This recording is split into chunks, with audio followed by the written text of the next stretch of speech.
Good morning छात्रों। तो हमारा अलंकार का जो टॉपिक है लगातार जारी है। इससे पहले हमने अलंकार के अर्थ, उसकी परिभाषा और प्रकारों के बारे में आपको हमने समझाया था। आज हम अलंकार के जो प्रकार हैं उनकी परिभाषा सहित आपको समझाते हैं कि अलंकार कितने प्रकार के होते हैं और उनके क्या क्या मतलब उनकी विशेषता बताई गई है, इन्हें आपको बताएंगे। तो अलंकार के प्रकार आपको हमने पहले दिखाए थे, 3 थे। तो जिसमें हमारा पहला जो प्रकार आता है वो है आपका शब्द अलंकार। शब्द अलंकार, शब्दधर्मी अलंकार। परिभाषा: जहां काव्य में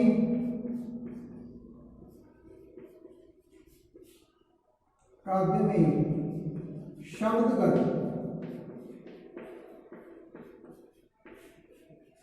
चमत्कार उत्पन्न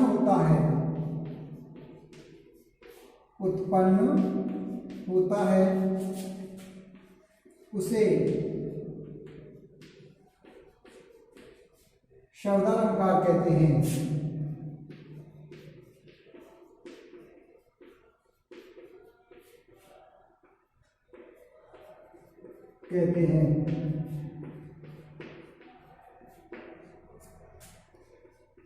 शब्दालंकार में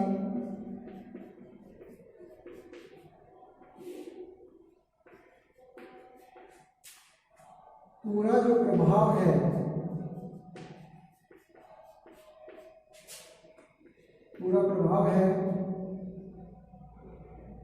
वह काव्य में व्यक्त किसी विशेष शब्द पर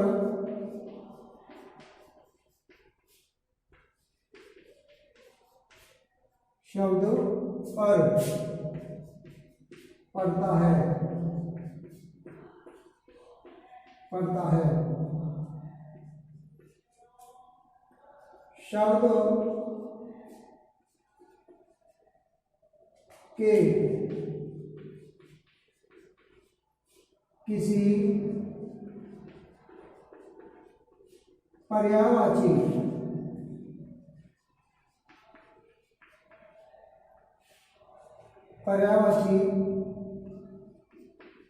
को काव्य में नहीं रखा जा सकता,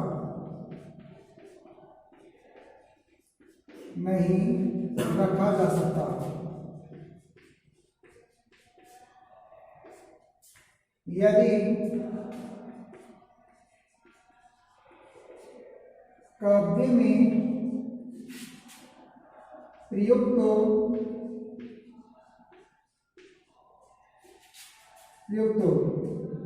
विशेष शब्द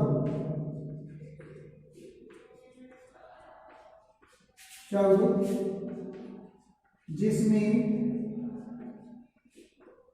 अलंकार निहित होता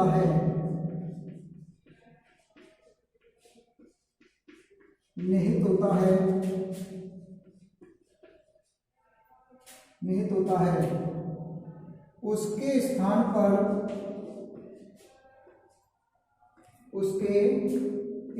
पर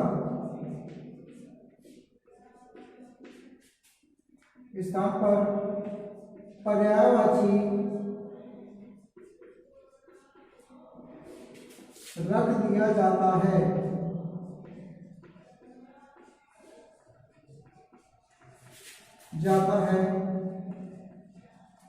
तो उसका चमत्कार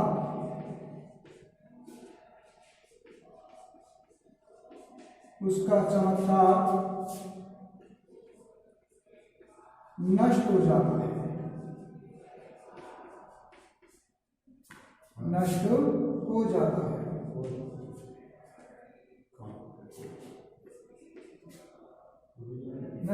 है। अनुप्रास, यमक, श्लेष, वक्रोक्ति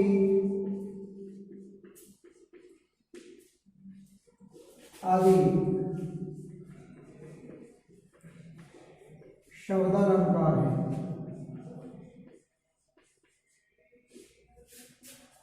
शब्दालंकार है यानी कहने का तात्पर्य है कि शब्दालंकार, जिस काव्य पंक्ति में शब्दालंकार होता है, शब्द में जिसका अलंकार है, उस शब्द के स्थान पर यदि हम कोई पर्यायवाची रखेंगे तो उस काव्य पंक्ति का जो रस है वो पूरी तरह से नष्ट हो जाता है, उसमें किसी प्रकार का कोई चमत्कार नहीं रहता है। इसीलिए इसे हम शब्द अलंकार कहते हैं। जो शब्द काव्य पंक्ति में है वही शब्द होना चाहिए, उसके स्थान पर अन्य किसी शब्द को नहीं रखा जा सकता है। जैसे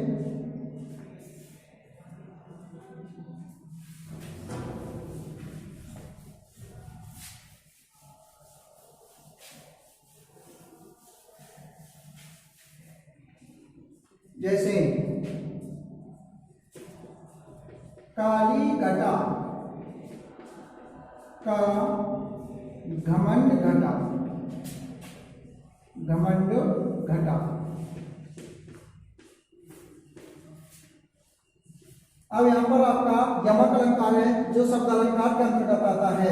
तो यहाँ पर यमक अलंकार कहाँ होता है? जहाँ पर दो समान शब्द हों और समान शब्दों के अर्थ अलग अलग होते हैं, उसमें आपका यमक अलंकार है जो शब्द अलंकार का एक भेद है। अब यहाँ पर घटा घटा, इन दोनों शब्दों में ही आपका क्या है? यमक अलंकार है। अब मान लीजिए यहाँ पर किसी एक शब्द के स्थान पर उसका पर्यायवाची रखेंगे तो हमारा जो चमत्कार है वो पूरी तरह से समाप्त हो जाएगा। जैसे मान लीजिए यहाँ पर हमने घटा शब्द के स्थान पर कम लिखा तो हमारी इस काव्य पंक्ति का जो चमत्कार है वो बिल्कुल ही समाप्त हो जाएगा। जैसे बोल के देखिए, काली घटा का घमंड कम, तो इससे क्या था? कविता में, काव्य पंक्ति में कोई आनंद उत्पन्न नहीं हो रहा है। तो इसलिए हम कहते हैं कि शब्द के स्थान पर यदि हम उसका कोई पर्यायवाची रखेंगे तो हमारी काव्य पंक्ति का जो चमत्कार है वो पूरी तरह से नष्ट हो जाता है। तो इसलिए यहाँ पर घटा शब्द का होना यहाँ पर बहुत जरूरी है।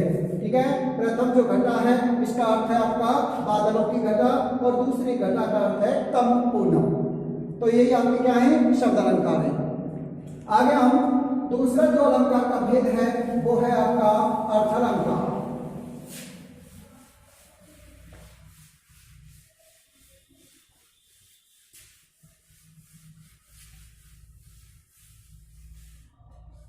अर्थ अलंकार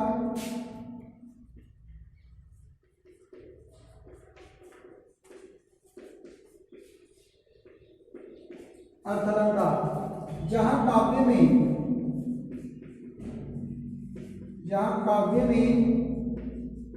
अर्थगत चमत्कार उत्पन्न होता है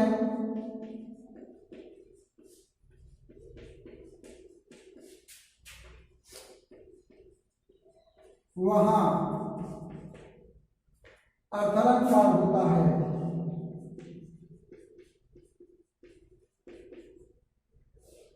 अर्थालंकार होता है।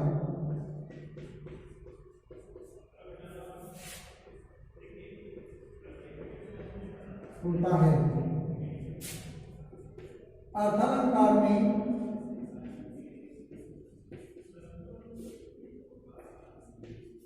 किसी शब्द के स्थान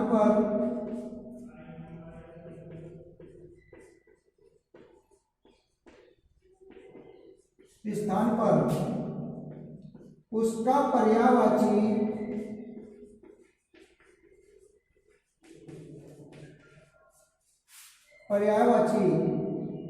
रख दिया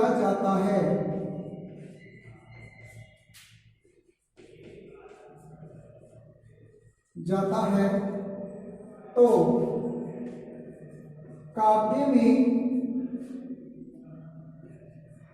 चमत्कार बना रहता है। जैसे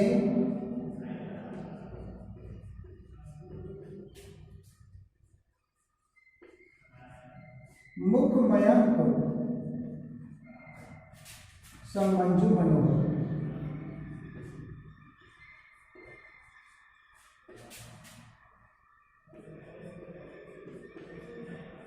मंजू मनोहर।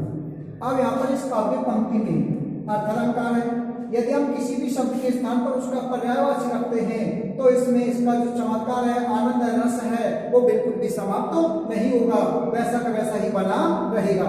जैसे मान लीजिए हम मयंक, जिसका पर्यायवाची है आपका चंद्रमा, यदि हम चंद्रमा इसमें पद रखते हैं तो इसका जो रस है या आनंद है, चमत्कार है, वो बिल्कुल भी समाप्त तो नहीं होगा। मुख चंद्रमा के समान सुंदर प्रतीत होता है, जो मन को हर देता है, तब भी समाप्त नहीं हुआ। अगर आप मुख मयंक बोलते हैं तब भी हमारा जो इसका अर्थ है वही की वही बना रहेगा, क्योंकि अर्थ अलंकार में शब्द का अर्थ ही निकाला जाता है, जबकि शब्द अलंकार में जो शब्द होते हैं उसी में उसका अलंकार निहित होता है। यदि उस शब्द अलंकार में ही शब्द के स्थान पर पर्यायवाची रखेंगे तो हमारा जो उसका चमत्कार जो नष्ट हो जाता है, लेकिन अर्थ अलंकार में नष्ट नहीं होता है।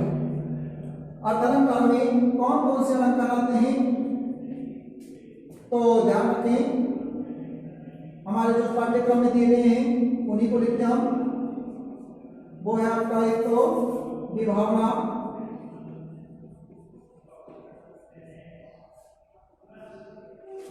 प्रतीक,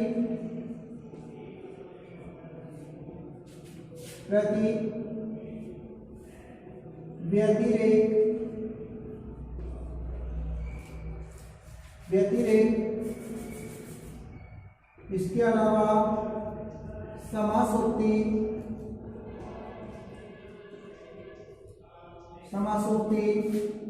और एक है आपका विशेषोक्ति।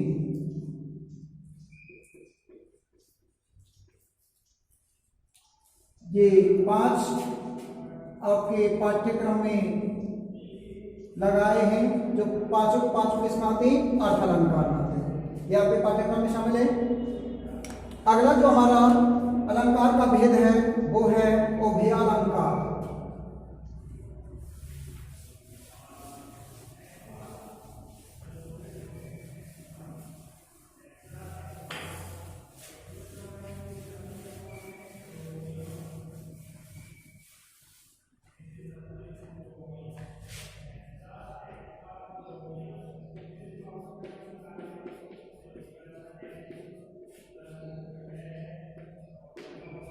उभयालंकार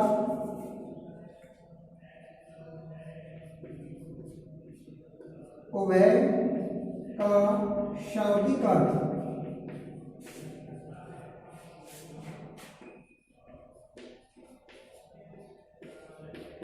दोनों होता है, दोनों, अर्थात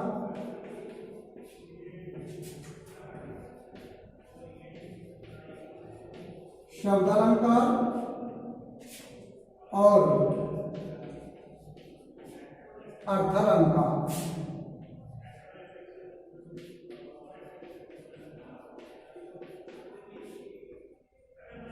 शब्दालंकार और अर्थालंकार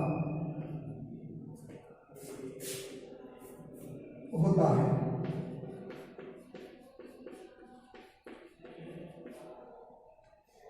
जहां काव्य में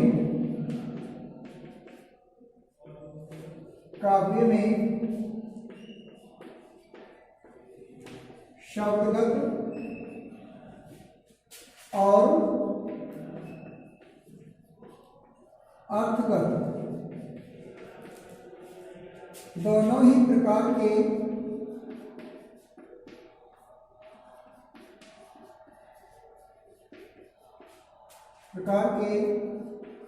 चमत्कार उत्पन्न होते हैं,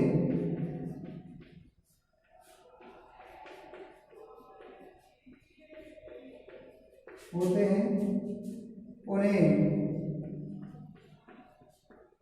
उभयालंकार कहते हैं।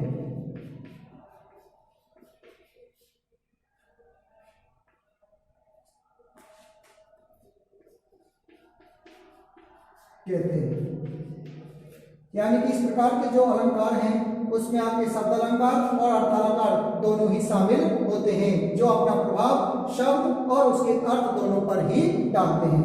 इसमें हमारे जो अलंकार आते हैं वो है आपके श्लेष, वक्रोक्ति,